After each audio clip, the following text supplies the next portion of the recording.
Ümumiyyətlə dəyərsizlik hissini 2 yerə ayırmaq istəyirəm. Yəni bunu yaşayan insanları.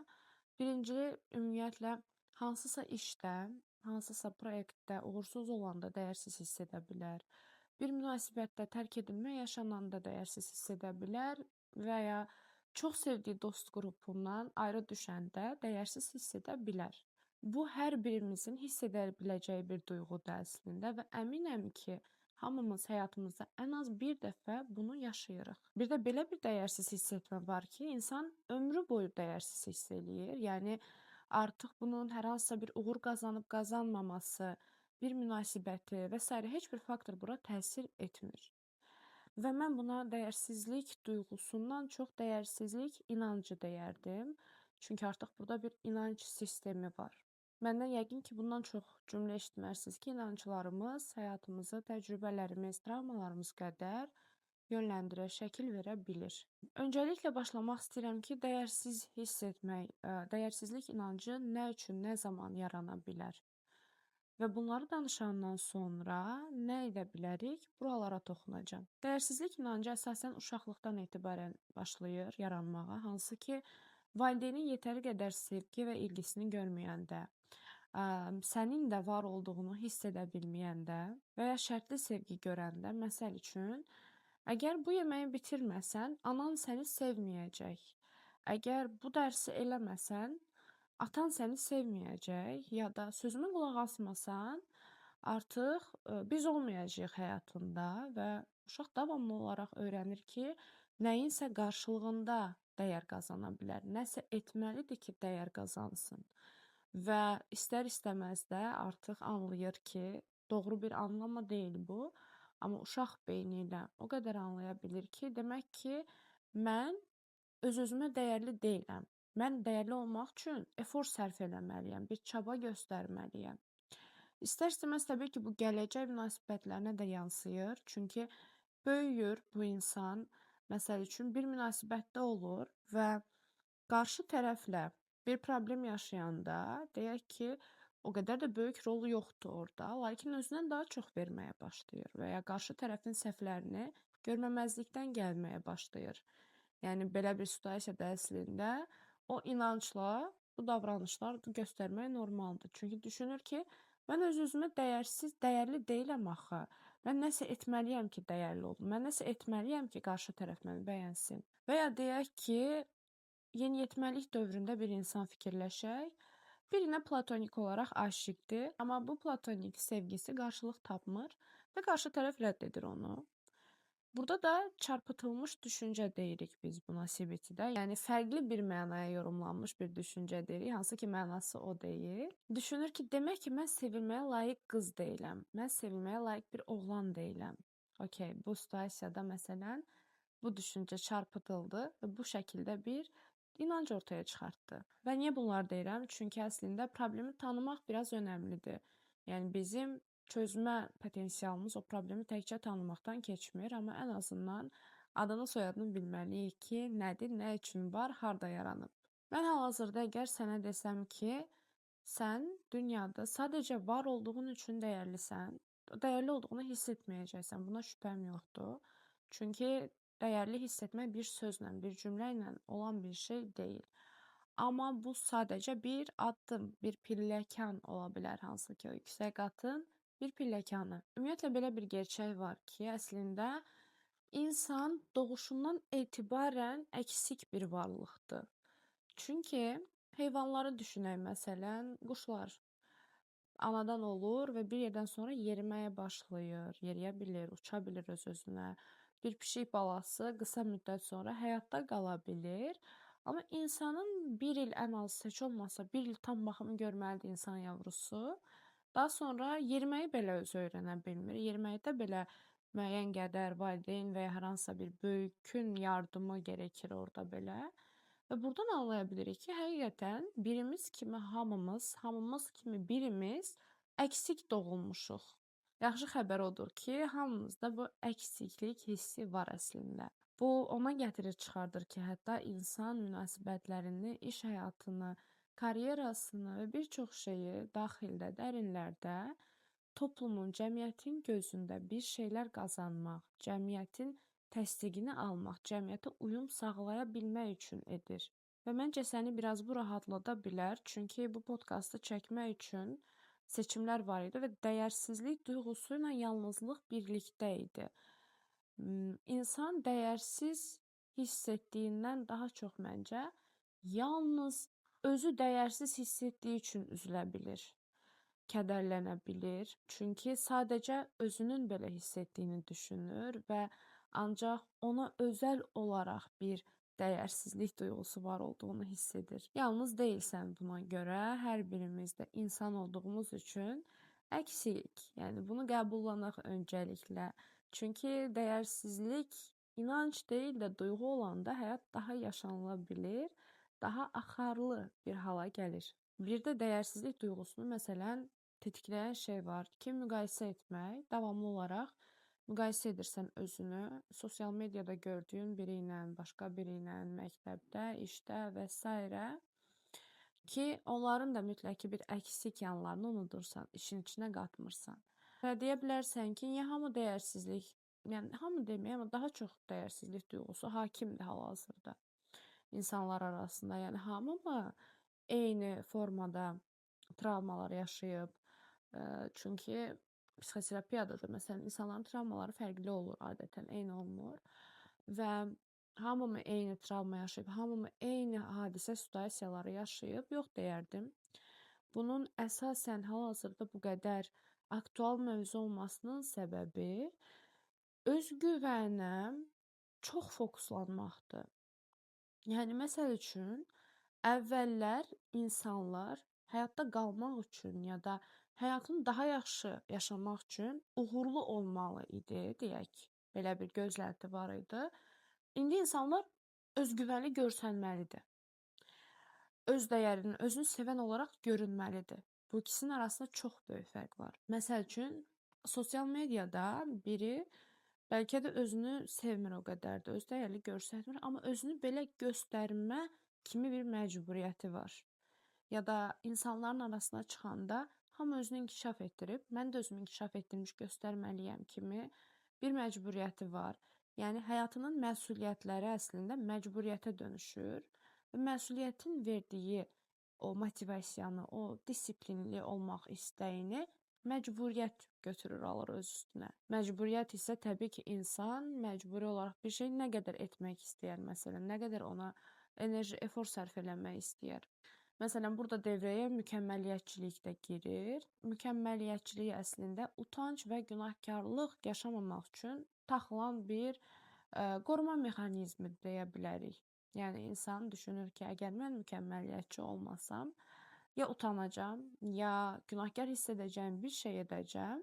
Çoxumuzun bildiyinin əksinə bu sadəcə bir mexanizmlərimizdən biridir. Bir də öz güvənlə öz dəyəri qarışdırmaq var. Çünki dəyərli hiss etmək öz dəyərlə bağlı bir şeydir.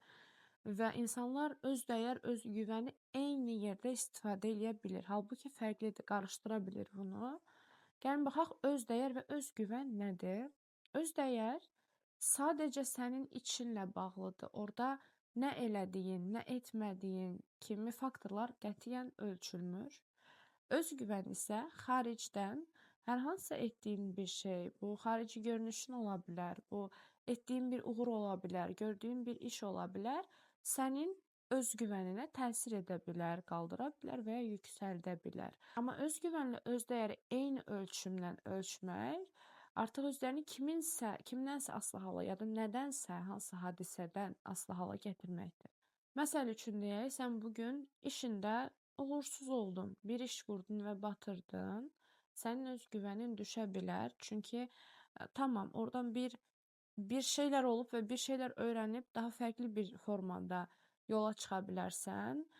Okey, amma nəticədə pis bir hadisə olub, bunu fərqli bir formada gözəlləyə bilmərik. Üzülə bilərsən, kədərlənə bilərsən, xəyal qırıqlığı yaşaya bilərsən. Öz güvənin o an üçün düşə bilər. İcazə ver, düşsün, okeydir. Amma öz dəyərin düşürsə, demək ki, ikisinə eyni gözlə baxırsan. Çünki öz dəyər sənə deyir ki, sən hansı işi görsən də, sən hansı pul qazansan da, harda yaşasan da, nəyə bənzəsən də, sən bu dünyada bir dənə var olduğun üçün dəyərlisən. Çünkü bu dünyada varsan zaten bir dənə, hani öz dəyərin rolu ondan ibarətdir. Bunu görmək çox sadədir, amma bir o qədər də çətindir, qəbullanmağı çətindir. Çünki biz özümüzə dəyər verməyi o qədər yüksək mərtəbələrdə axtarırıq ki və o qədər imkansız yerlərdə özümüzə dəyər verməyə çalışırıq ki, bu kimi sadə şeylər artıq bizə qeyri-real gələ bilir, halbuki realdır. İndi isə biraz necə öz dəyərim üzərində işləyə bilərəm sualına cavab vermək istəyirəm. Mənim dediyim şeylər təbii ki, seanslarda da istifadə etdiyimiz şeylərdir, lakin öz üzərinə də bunu işləyə bilərsən sözsüz ki, hər zaman bir mütəxəssisdən dəstək almağın sənin üçün bəlkə daha qısa, nisbətən daha qısa və daha rahat yol olar. Amma o demək deyil ki, sən öz üzərində də işləyə bilmərsən. Bunu da unutma. Gəl öncə başlayaq daxili səsimizdən. Məsələn, mən öz dəyərimin düşük olduğunu, yəni dəyərsizlik inancımı, duyğumu, artıq nə eşitmək istəyirsənsə, nə zaman hiss edirəm? Deyək ki, oturmuşdum və bir işlə məşğul olurdum. Elə istəyirdim ki, o işə başlayım. Birdən o səs gəldi. Birdən dayanmaq istədim. Birdən özümü ona layiq görmədim. Dayanıram. O səs mənə hal-hazırda nə deyir? O səs mənə hansı səs tonunda deyir? Səs tonu çox-çox önəmlidir. O səs tonu kimin səs tonuna oxşuyur? Həqiqətən mənə mi aiddir? Və ya bu şəkildə özümü danlamağım, özümü günahlandırmağım haralarda məni həyatda saxlayıb ki, həyatda başa çıxma olaraq istifadə etmişəm ki, hələ də bunu bir şeylərlə başa çıxmaq üçün istifadə edirəm. Çünki ola bilər ki, nə vaxtsa həyatda qalmaq üçün, özünü sakitləşdirmək üçün, yəni bu zərərli bir şey olsa belə istifadə edə bilər insan fərqində olmadan. İstifadə etmisən, amma bu keçmiş zamana aiddir mütləq və keçmiş zamandakı bir məhsulu necə ki, bugün istifadə edə bilmərsən, bəzi düşüncə kalıpları da eyni buna bənzəyir. Artıq o keçmiş, o zaman üçün tamam keçərli idi, istifadə etdim və bitdi. Amma hal-hazırda mənim işimə yaramır. Yəni bunu belə anlatmaq istəyirəm əslində. Biri sənə bir söz deyir, hansı ki, kənardan kobud görsənir, incidici görsənir və ya təhqir edici görsənir. Sən onu sorğulamadan inanmayacaqsan yəqin ki. Məsələn, sənə deyəcək ki, kobud bir şəkildə bilirsən, filan şey filan olub və sən beləsən, sən eləsən və sən tamam mən eləyəm deyə bir dönüş etməyəcəksən. Yəqin ki, sənə də qəribə gəldi bu situasiya ki, birindən bir şey eşidirik və bunu okey, o an qəbul etdik və inandıq. O zaman bizim inancımız hardadır və ya bizim nəyisə sorğulama qabiliyyətimiz hardadır? Araya bir kamu spotu girmək istəyirəm minik bir. ChatGPT-dən o qədər də çox istifadə etməyin hər şey üçün. Analiz etmə, qərar vermə bacarığınızı məhv edə bilər. Yəni siz sağlam qərar vermə bacarığı olan bir insan olsanız belə, orada ona alışaraq beyninizin artıq bunun üçün işləməyinə icazə vermirsiniz və istər-istəməz o da arxa planda paslanmağa başlayır, qabiliyyətini, bacarığını unutmağa başlayır. Kamu spotumuz bitdiyinə görə davam edək. Sizin sorğulama qabiliyyətiniz, sorğulama bacarığınız orada çox önəmlidir, təbii ki. Siz sorğulayacaqsınız, elə bir şey varsa var, yoxdursa yoxdur. Amma özünüz özünüzə deyəndə bunu o an sorğulamadan əslində qəbul edirsiniz. Bayaq dediyim iç səsə qayıdaq məsəl üçün. Həmin iç səsi açdıq, nələrsə dedi. Sən bacarıqsızsan, sən buna layiq deyilsən, çox seviləcəyin bir münasibətə layiq deyilsən və ya yaxşı bir işə layiq deyilsən ki, durub bunu eləyəsən. Tamam, okey. Gəlin bir meydan oxuyaq o səsə qarşı. O desin, problem deyil. Onu susturmaq kimi bir niyyətimiz yoxdur hal-hazırda o an üçün. Amma sorğulayaq, sorğulama bacarıqlarımızı işə salaq. Sübutları nələrdir? Nələr əsasında bunu düşünüb?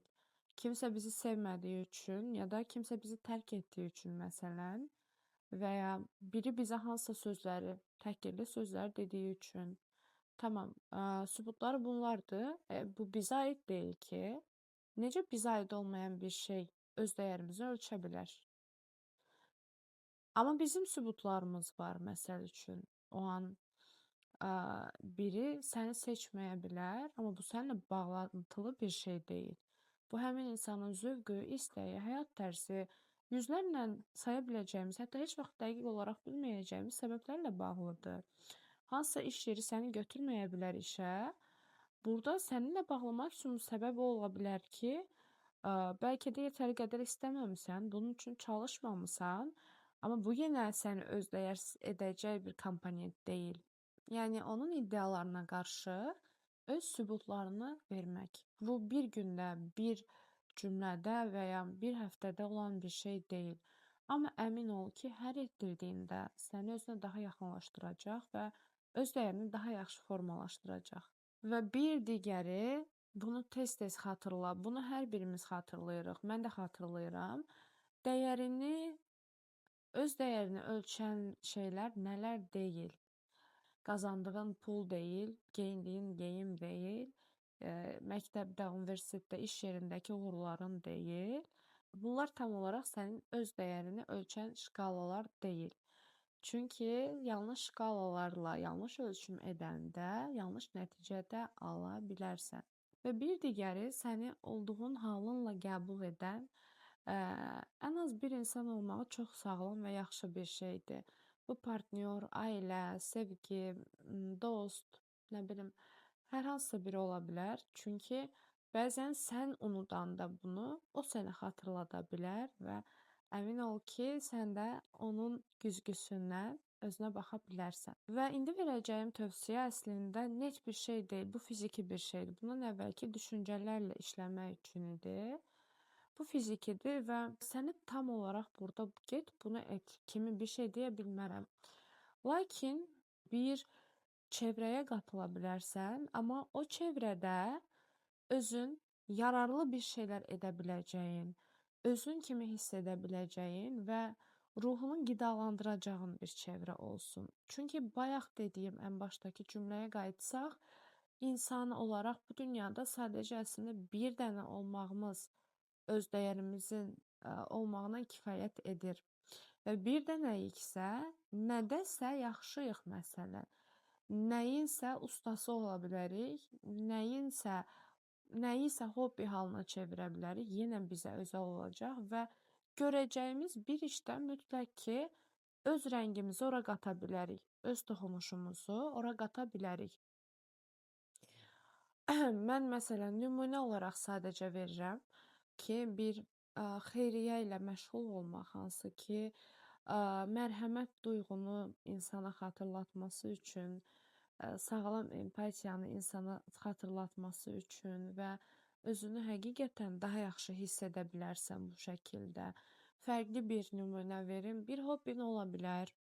Hal-hazırda random nümunə deyəcəm. Məsələn, keramika kurslarına qarşı bir hobbin ola bilər və ya rəqsə qarşı bir marağın ola bilər. Olduğun çevrədə sənin sevgini də əslində, sənin sevdiyin işi, sevdiyin sahəni, etdiyin şeyi də dəstəkləyən insanlar olduğu üçün aidiyyət hissin də orada müəyyən qədər artacaq, sözsüz ki, özünü daha dəyərli hiss etməyə başlayacaqsan və bu dünyada var olduğunu daha çox hiss edəcəksən. Öz dəyərin ayağını yerə vura biləcək, yerə vurub ayağa qalxa biləcək bir zəmini olacaq. Belə düşünə bilərsən. Bu söhbətimiz bura qədər idi və bunlar məndən sənə gəlsin. Ümid edirəm ki, sənin üçün dinləmək xoş oldu. Çünki mənim üçün bunları danışmaq çox xoş oldu.